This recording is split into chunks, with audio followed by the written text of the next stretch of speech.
Nous sommes Standard TV. Kédi Larue. Mesdames et messieurs, bonjour. Aujourd'hui, nous sommes sur les rues de la ville de Kananga pour aborder un sujet crucial qu'actuel.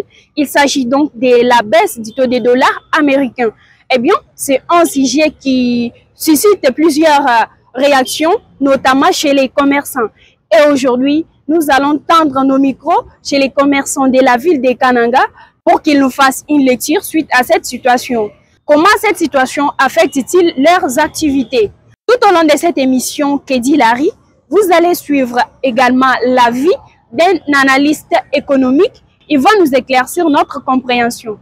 Nous sommes Standard TV. La chaîne impartiale.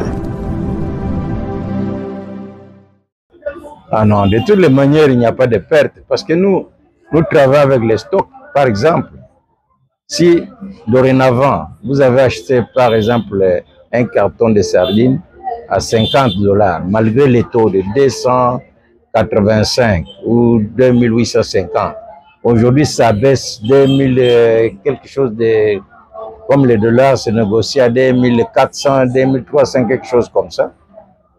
Il n'y a pas de problème. On peut toujours baisser les prix, vendre, parce que c'est le même carton.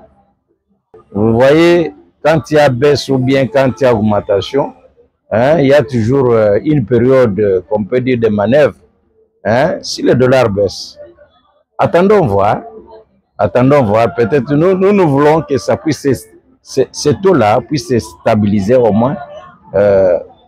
Pendant une semaine, un mois, le taux est stable. Là, on peut voir comment les choses vont bouger.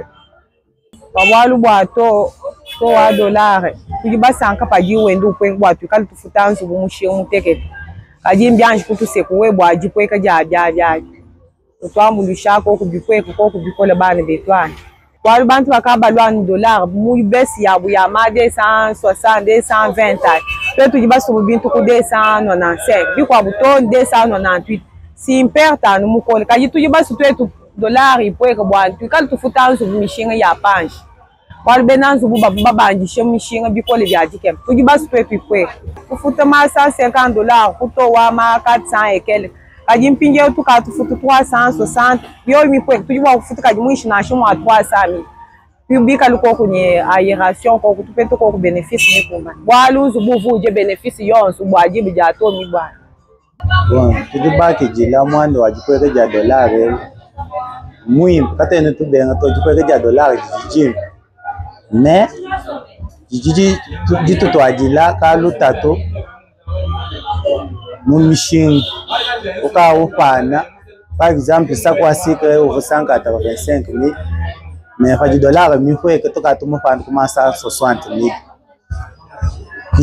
jiji cha entraîner ka perdre mon frère, j'ai entraîné qu'à perdre, on va lui venir sur mon moto à 290. Quand tu fais moto à 290, il y a pas de dollars, mais il faut que les machines tout faire mon frère, il dit entraîner mon père, mais tu as des éléments mais il y a moi mon tonne ma faute vraiment sumba moto à 290. Moto à 290, tu faut pas ni chiffre de 160 000. Mais pour le moment tu as tout faire 130 000, 125 000. Quand tu dis tout pas, mon frère, tu peux profiter de tes dollars, c'est l'homme du taux, tu profites avec les dollars, tu y a un peu son moment. Tu dis pas ça, quand tu colles, tu as des dollars, tu mieux que mon chien. Voilà, tu as des dollars, tu as mon chien. Bien, tu peux tout pas nicher donc, tu as 6 000. Mais à cause de dollars, tu as tout pas 4 000, tout le monde taux du jour à dollars. Donc, tu dis ni jisanga ya bongo bani, dollar ya kupoeka, bien tu bien bébé ban chiba kwenzi mo kupoeka. Donc, attends connaître perte to. Tu pensa nous, tu convertir, tu angata mushingo wetu wakalao.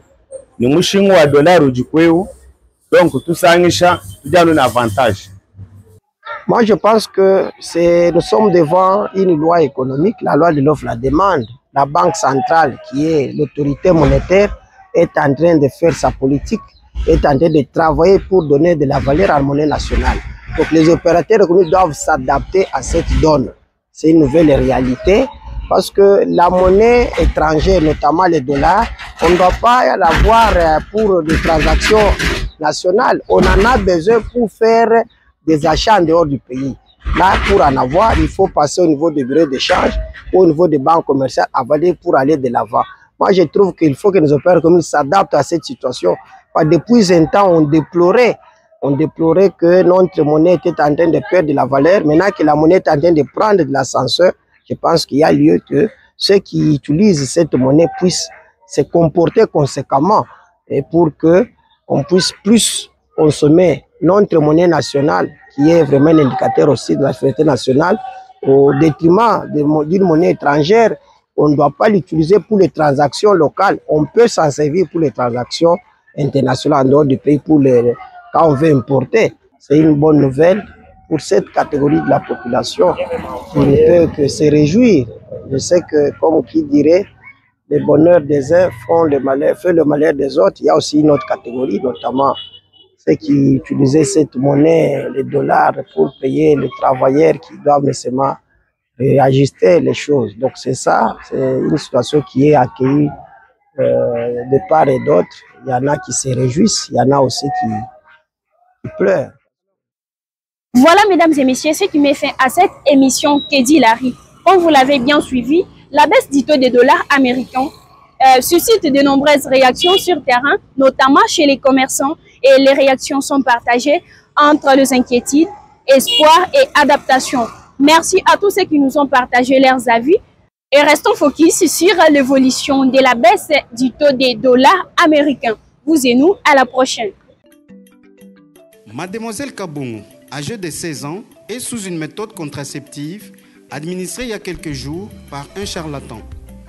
Après cette administration, elle a présenté des saignements qui l'ont poussée à prendre les médicaments indigènes. Sans succès, elle est allée contacter son ami qui est relais communautaire pour demander conseil. Kabongo, que se passe-t-il? J'ai des saignements. Je pense que c'est lié à la méthode contraceptive à laquelle j'ai adhéré. C'est pas grave, ça peut arriver. Mais la personne qui te l'a administré t'a-t-elle donné toutes les informations liées à cette méthode? Quelles informations fallait-il qu'elle me donne? Par exemple, les informations sur la prise en charge des effets secondaires de la méthode que tu utilises. Pas du tout. Que ferais-je maintenant? Il faut directement te rendre dans un centre de santé où il y a un prestataire formé en planification familiale. Merci beaucoup, je m'irai à l'instant même. Chères utilisatrices des méthodes contraceptives, attention, en cas des effets secondaires qui vous gênent, rendez-vous au centre de santé et consultez immédiatement un prestataire formé pour bénéficier des soins appropriés.